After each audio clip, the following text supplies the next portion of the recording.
아들에게 내 아들로 태어나줘서 고맙다. 네 아버지 잃고 시리에 빠져 있던 이 엄마에게 너는 살아갈 이유를 주었다. 내가 만약 너를 못 보고 떠나게 된다고 하더라도 너를 떠나 너의 아버지 곁으로 가는 것이니 너는 기쁜 마음으로 배웅해줬으면 좋겠다. 엄마 발걸음이 무겁지 않도록 너는 이곳에서 오래도록 행복하고 또 행복하거라. 사랑한다, 아들아. 안녕하세요.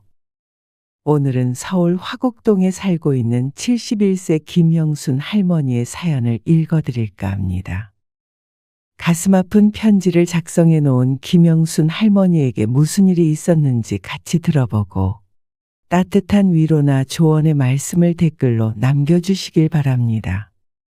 그리고 사연을 읽기 전에 구독과 좋아요 눌러주시면 새로운 사연들 바로 들으실 수 있습니다. 안녕하세요. 저는 평생 서울에서만 살아온 70대 할머니입니다. 이 글을 쓰기까지 망설임이 많았습니다. 사연의 대부분은 저와 제 아들에 관한 이야기가 될 텐데 결코 아름다운 이야기만은 아니기 때문이에요. 하지만 그동안에 있었던 일들에 대해 마음 정리가 되었고 아들을 위해 마지막 편지도 남겼습니다. 어쩐지 마음이 후련해지네요. 이제는 내 인생 이야기가 세상에 전해졌으면 하는 마음에 이 글을 적게 됐어요. 저는 올해 71세가 되었어요. 서울에서 태어났고 쭉 이곳에서 살았죠. 어린 나이에 시집을 갔지만 오랫동안 아이는 생기지 않았습니다. 온갖 고생을 하다가 30 늦은 나이에 아들 원호를 낳았어요. 지금은 늦은 나이도 아니지만 그 당시에는 그랬죠. 그래서 애도 못 낳는다며 시어머니 구박을 대단히도 많이 받았습니다. 지금 생각해보면 내가 왜 그 모진 말들을 다 듣고 있었나 싶기도 해요. 하지만 결국 아들을 낳고는 어느 정도 길을 펴고 살게 되었죠. 그 당시에는 모두가 힘들었어요. 다 먹고 살기 어려운 시절이었고 저도 마찬가지였죠. 그래도 저는 제가 입는 것, 먹는 것 아껴가면서 아들을 키웠어요. 남편도 정말 성실한 성격이라 열심히 일하면 오손도손 소박하게 살 정도는 되었죠. 그렇게 살았다면 큰 굴곡 없이 살 수 있었겠죠. 하지만 인생이 그리 쉽지 않았어요. 아들이 국민학교에 입학한 이듬해 저는 남편을 떠나보내야 했습니다. 차 사고였어요. 남편은 새벽 일찍 일하러 집을 나섰는데 차에 치였습니다. 뺑소니 사고였는데 그 당시에는 근처에 카메라도 없어서 범인은 결국 잡지 못했습니다. 정말 눈앞이 깜깜했어요. 지금은 시간이 많이 흘러 이렇게 덤덤하게 말할 수 있지만 그 당시는 저도 딱 죽고 싶은 심정이었습니다. 왜 나만 두고 우리 아들만 두고 가버렸어요? 흐느끼고 있는 저에게 평소 알고 지내던 동네 식당 사장님이 말씀하셨어요. 이렇게 쓰러져 울기만 하면 아들은 누가 키워? 눈 딱 감고 사는 거야. 시간 지나면 별거 아니야. 같은 일을 겪었던 그분의 말에 눈물을 닦고 일어설 수 있었어요. 지금은 연락이 닿지 않지만 종종 도움을 받았기 때문에 생각이 나네요. 그때 그 말이 없었다면 지금의 저는 아마 없었을 것 같아요. 저는 그날 이후로 안 해본 일이 없었습니다. 당장 하루하루 먹고 사는 일이 바빠서 올 시간도 없었네요. 정말 그분의 말대로 눈 딱 감고 아들만을 위해 살았어요. 파출부 일도 했고 공장에서도 일해보고 식당에서도 일해봤어요. 일할 수만 있다면 가리지 않고 닥치는 대로 뭐든지 했죠. 남들은 놀라겠지만 그렇게 일해서 아들을 대학에 입학시키고 의사로 키웠답니다. 물론 제가 한 일이 아니라 아들이 공부를 잘한 덕이긴 하죠. 하지만 아들을 끝까지 공부시키기 위해 죽을 힘을 다했어요. 동네에서는 잔치 비슷한 것도 열렸죠. 개천에서 용났다고 난리도 아니었어요. 그리고 일이 잘 풀릴 땐 한없이 잘 풀리는 법이잖아요. 남편이 죽고 받았던 보험금으로 허름한 빌라를 하나 샀었는데 시간이 흘러서 그게 재개발이 되었습니다. 그것만으로도 돈을 꽤 벌었었는데 우연한 기회의 시장에서 김치 장사를 하게 됐는데 가게가 대박이 나는 바람에 살림이 피게 됐네요. 남들은 다 부러워했죠. 가게는 돈이 잘 됐고 아들도 의사였으니 앞으로는 행복을 누릴 일만 남아 보였어요. 저도 물론 그렇게 생각했었네요. 아들은 어여쁜 처자를 데리고 와서 결혼을 했고 아이도 낳았어요. 엄마, 애 좀 봐주실 수 있어요? 애 엄마 혼자 보려니까 힘든가 봐요. 시장 일 끝나면 저녁에 좀 와주세요. 그 말 한마디에 저는 일을 마치면 아들 집으로 달려갔어요. 며느리도 걱정됐고 아들도 보고 싶었고 손주도 보고 싶어서 그랬죠. 그런데 나이가 나이다 보니 그렇게 왔다 갔다 하면서 애 보는 게 쉽지 않았죠. 그런 저를 보며 아들이 어느 날 말했어요. 엄마, 그러지 말고 그냥 저희 집에 들어와서 사세요. 같이 살자는 아들의 말에 선뜻 그러자고 하지 못했어요. 그래서 처음엔 거절을 했죠. 그냥 지금처럼 왔다 갔다 할게. 서로 불편하잖아. 아들은 그래도 끝까지 같이 살자고 저를 설득했습니다. 안 그래도 혼자 두기 좀 그래서 언젠가는 모셔야 한다고 생각했어요. 이참에 그냥 들어오세요. 그 말에 가장 먼저 걱정되는 게 며느리였죠. 아들은 그렇다 쳐도 며느리한테 시어머니를 모시고 사는 게 어떤 의미인지 제가 잘 알고 있었으니까요. 세아가 불편해. 어떻게 늙은이를 모시고 살아? 엄마가 애 봐주는데요. 애 엄마가 더 좋아하던데요. 정말이냐? 며느리도 찬성했다는 말에 저는 놀랐죠. 요즘 며느리답지 않다고 생각했어요. 그때 아들이 말했어요. 엄마 살고 있는 집 팔아서 병원도 차리면 되지 않을까요? 아들은 대학병원에 다니고 있었는데 개원하는데 돈이 많이 들어 그때쯤 골머리를 썩고 있었어요. 그래서 개원을 할 때 돈을 보탤 생각도 하고 있었죠. 그렇지만 집을 팔 생각은 전혀 하고 있지 않아서 망설이게 되더라고요. 대출을 알아보고 있었는데 엄마랑 저희랑 합칠 거면 그게 차라리 낫죠. 이제 같은 살림이니까. 아들 말을 들어보니까 그게 합리적일 것 같았어요. 제가 살고 있던 집이 마침 집값이 많이 올라서 팔면 얻는 돈이 상당했으니까요. 그리고 어차피 손자를 봐주러 매일같이 들락날락하는 아들 집이었기 때문에 그렇게 하기로 했습니다. 그리고 제 아파트를 처분한 돈으로 아들은 병원을 차렸어요. 아들 집에서 사는 생활은 나쁘지 않았어요. 오히려 행복했죠. 옛날에 아들 키울 때 찢어지게 가난했던 그 시절 생각을 한다면 임금님도 부럽지 않았습니다. 그렇게 시간이 조금 흘렀는데 아들이 차린 병원 사정이 안 좋아졌어요. 워낙 같은 지역에 새로운 병원들이 많이 생겨났고 경제도 안 좋아서 매달 구멍이 생겼죠. 엄마, 좀 메꿔야 하는 돈이 있어요. 그것 좀 도와줄 수 있어요? 병원 규모가 커서 매달 적자가 나는 게 상당했어요. 그걸 아들이 계속 대출을 받아서 막고 있는 상황이었는데 저에게까지 도움을 요청했죠. 이미 몇 번이나 빌려주기도 했고요. 물론 말이 빌려주는 거지 받을 생각도 갚을 생각도 없는 금전거래였죠. 얼마나 필요해? 그런데 어느 날은 정말 큰 금액을 요구하더라고요. 4억 좀 융통할 수 있으세요? 집은 팔았지만 그동안 장사해서 모아둔 돈도 꽤 되고 지금도 일을 하고 있기 때문에 아들에게 줄 수 없는 금액은 아니었습니다. 하지만 그 정도를 주려면 가지고 있는 현금으로는 택도 없었고 대출을 받거나 가게를 팔거나 둘 중에 하나였죠. 그래서 바로 대답이 나오지 않았어요. 내가 그렇게 큰 돈은 생각을 좀 해봐야겠다. 그러니까 아들이 불같이 화를 내더라고요. 이렇게 병원 망하면 저도 망하고 엄마도 같이 망하는 거예요. 근데 생각이 왜 필요해요?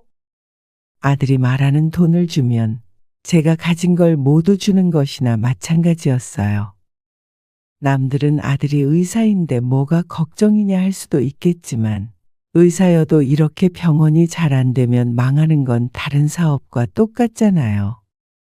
젊어서 하도 고생을 많이 하고 이런저런 사람들을 많이 봐와서 걱정을 안 할 수 없더라고요. 내가 짱짱해야 아들이 망해도 일으켜 세워줄 수가 있으니까요. 그런데 그걸 보고는 아들은 제가 돈이 아까워서 거절했다고 생각했어요. 혹시 돈 아까워서 그러세요? 저는 그 말을 듣고 깜짝 놀랐죠. 아니야. 그럴 리가 있니? 그냥 걱정돼서 그러지.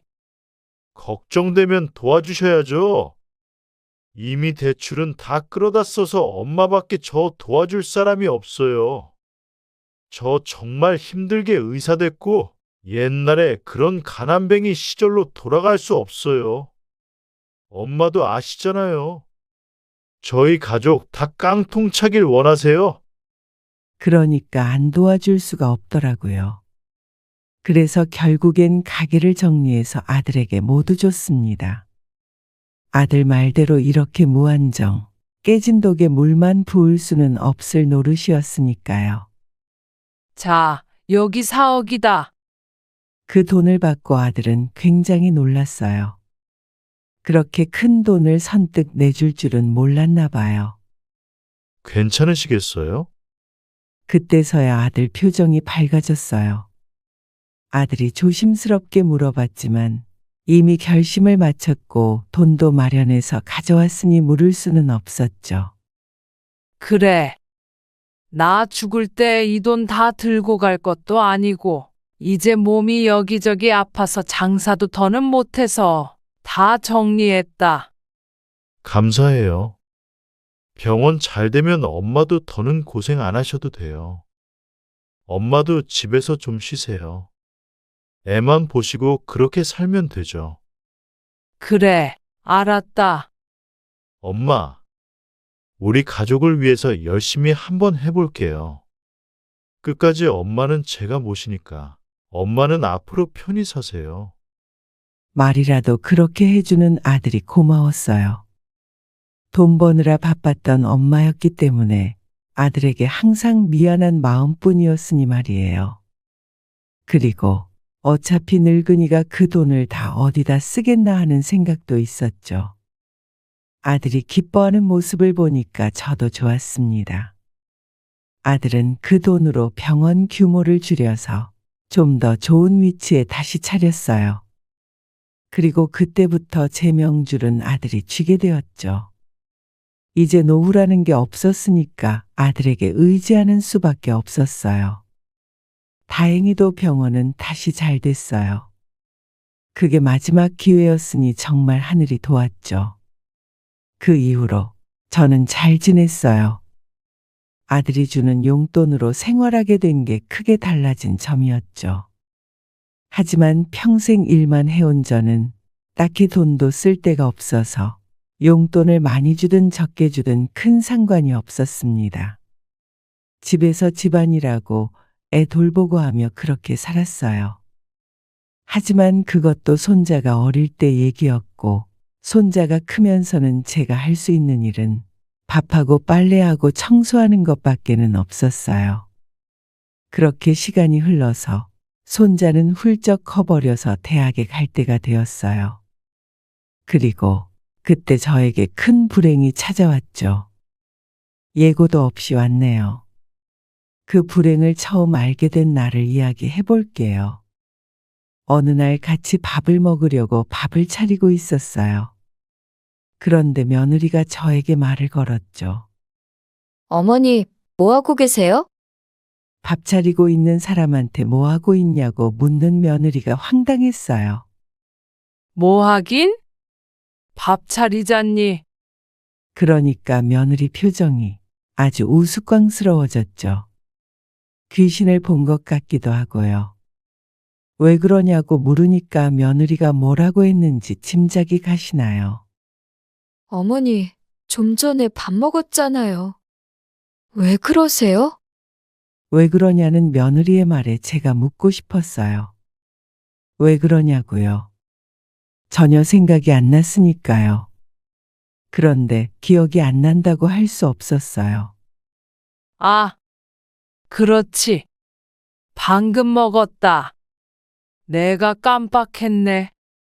저는 며느리에게 기억난 척을 하고 서둘러서 밥상을 다시 치웠어요. 그리고 방으로 들어왔는데 저도 제가 무슨 정신으로 들어왔는지 기억이 안 났어요. 완전히 공황 상태가 됐죠. 드라마에서나 봤지. 제가 그런 행동을 할 줄은 꿈에도 상상도 못했으니까요. 치매라는 단어만 머릿속을 맴돌더라고요. 손도 다 떨려서 한참을 쪼그려 앉아 있었어요. 70살이 넘을 때까지 허리나 무릎 이런 데는 아파봤어도 다른데 크게 아픈 곳은 한 번도 없었거든요. 주위에 보면 저보다 훨씬 젊은 나이에 그런 증상을 보이는 사람들도 많다던데, 그래서 저는 복 받았다고 생각하며 살았는데 늦게 온 거지 안 오는 게 아니더라고요. 밥을 먹었나 아무리 생각해봐도 도저히 생각이 나지 않았어요. 꼭 기억을 누가 가위로 도려낸 것 같았죠. 이게 노망인가 보다 했어요. 그리고 그날부터 아들도 제 눈치를 조금씩 보더라고요.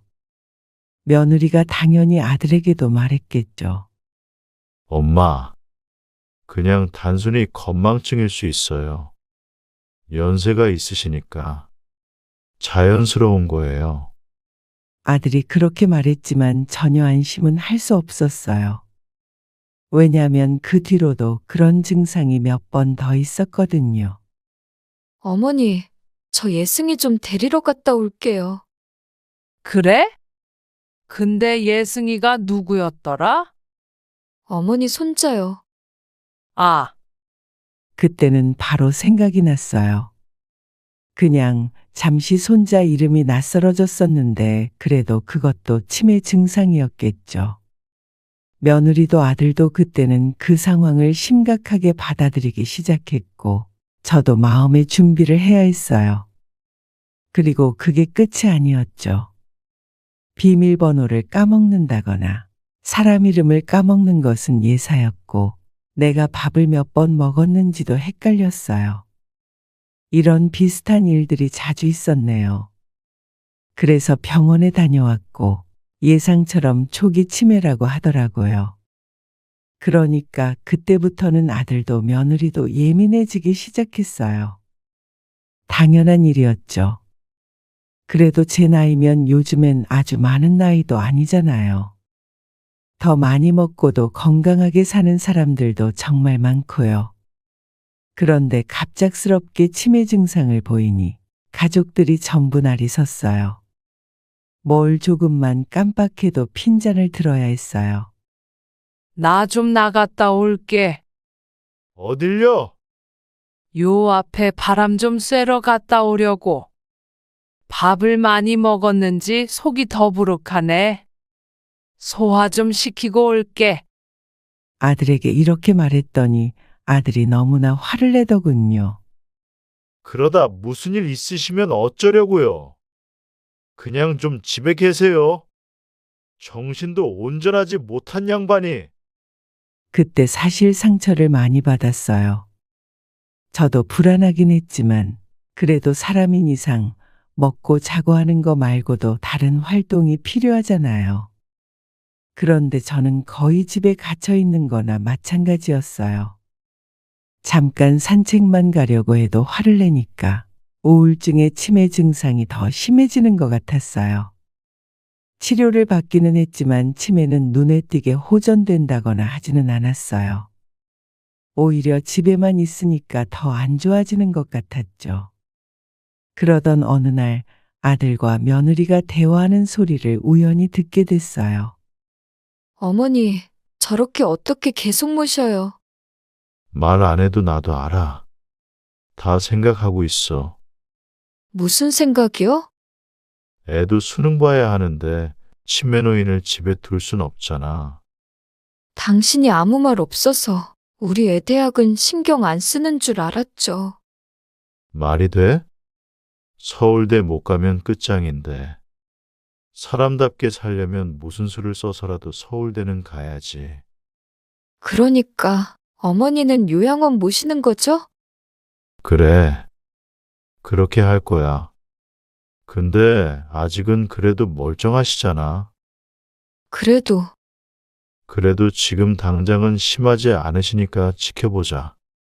한 달 정도 더 보고 그래도 여전하면 그때는 내가 알아서 할 테니까 더는 얘기하지 마. 며느리의 마음도 이해가 갔고 아들의 마음도 이해가 갔어요. 하지만 이해하는 것과는 별개로 마음은 찢어질 듯 아팠습니다. 천년만년 함께 살 수 있을 거라고는 생각하진 않았지만 똥오줌을 못 가리는 것도 아니고 아직 건망증이 심할 뿐인데 벌써부터 요양원에 보낼 생각을 하는 게 서글펐어요. 하지만 그때가 손자가 고3이었어요. 한창 예민할 때였는데 그것 때문에 며느리랑 아들도 더 저에게 예민하게 굴었죠. 아직은 요양원에 들어가고 싶지 않았지만 그렇다고 제가 가기 싫다고 떼쓸 수는 없었어요. 그리고 며느리와 대화하는 아들도 괴로워 보이기도 했고요. 자식에게 큰 짐을 지워준 것 같아서 마음이 무거웠습니다. 그래서 며칠 동안 고민을 많이 했어요. 내가 알아서 살 테니 내보내달라고 할까? 하지만 그것도 제 치매가 심해진다면 결국 아들이 절 돌봐야 하는 거잖아요. 그래서 눈물을 머금고 아들에게 말했죠. 내가 할 말이 있어.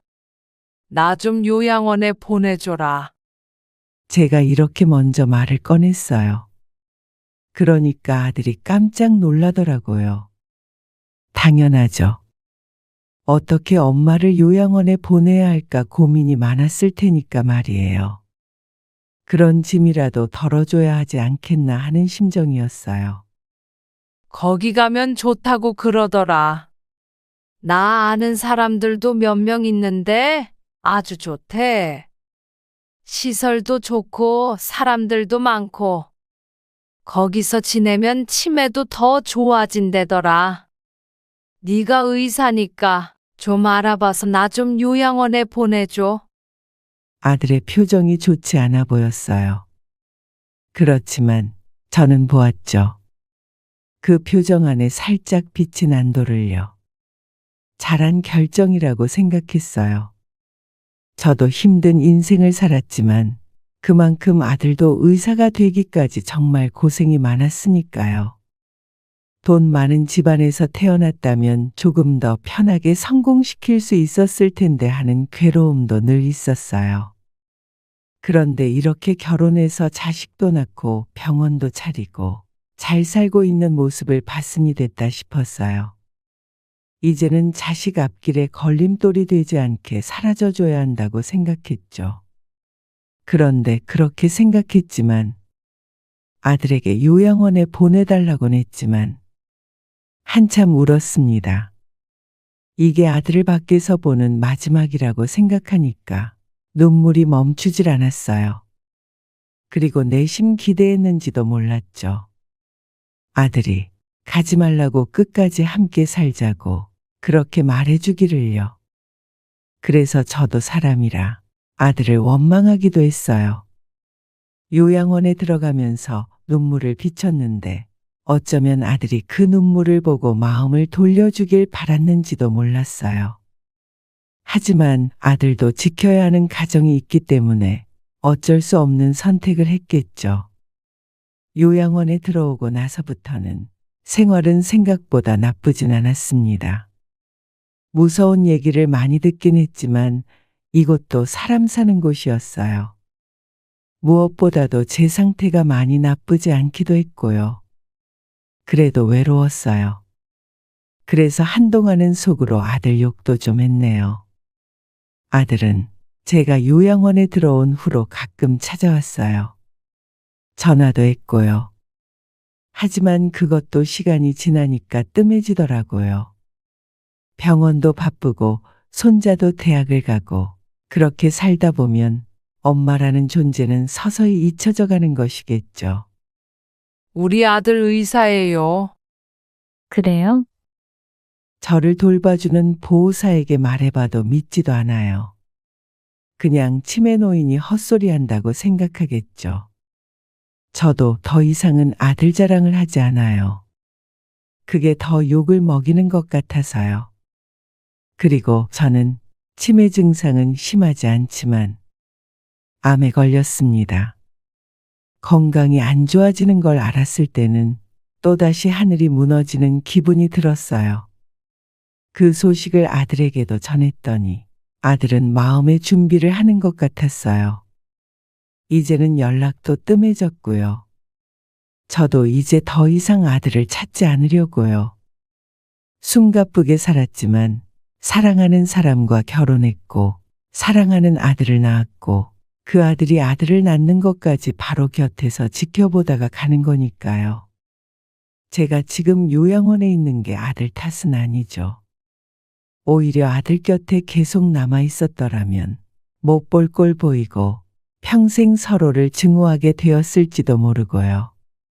그래서 저는 요즘 주변 정리를 하고 있습니다. 마음도 오히려 차분해졌어요. 어제는 아들에게 편지도 하나 남겼습니다. 제 마지막 진심을 다했어요. 이 편지가 저희 유서가 되겠죠. 남들은 저한테 바보 천치라고 하더라고요. 아들만 바라보고 아들에게 다 주고 저에게 남은 게 뭐냐고요.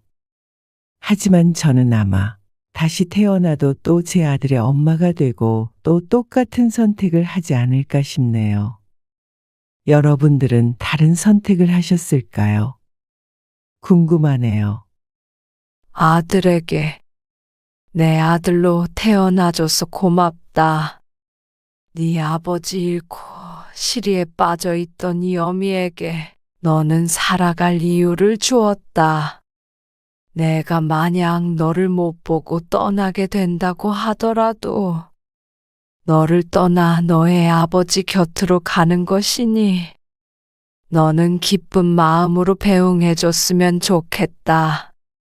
이 어미 발걸음이 무겁지 않도록 너는 이곳에서 오래도록 행복하고 또 행복하거라. 사랑한다, 아들아. 김영수님의 사연이었습니다. 사연자님이 옳다 그르다 감히 말할 수는 없을 것 같습니다. 여러분들 생각은 어떠신가요? 평생 헌신한 사연자님처럼 비슷한 삶을 살아오신 분들이 많을 거라 생각합니다.